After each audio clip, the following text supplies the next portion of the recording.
PTSD is a topic close to my heart, as well as a lot of mental health topics. I struggled with multiple things, but I grew up in Palestine, and the general common denominator between everyone I knew was that we had all been severely impacted by trauma.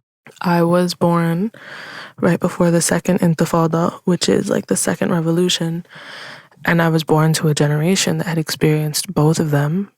And keep in mind, we were being bombed and people were there one day and they weren't the next. And that was very typical and normal. I'd lost classmates and people I knew had lost people they loved. And, you know, my father was in prison.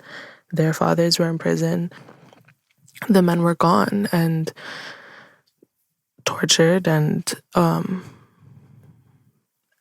I think when you're around it, it becomes very normalized.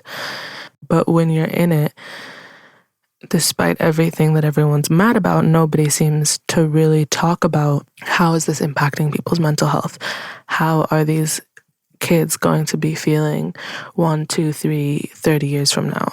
One day, if you think it's bad now, wait and see where these kids are 30 years from now, when they start dropping out of school systems and they start not getting good grades, and when the boys get violent and reckless, and, you know, when the mental health rates start skyrocketing. And that was something that most people didn't talk about at that point. I hope that anyone who is listening to this song or knows someone who has been hurt or has changed recently because of these things that they've experienced, and they feel like maybe they've lost them a little bit, put your hand on your heart and dedicate this song to them.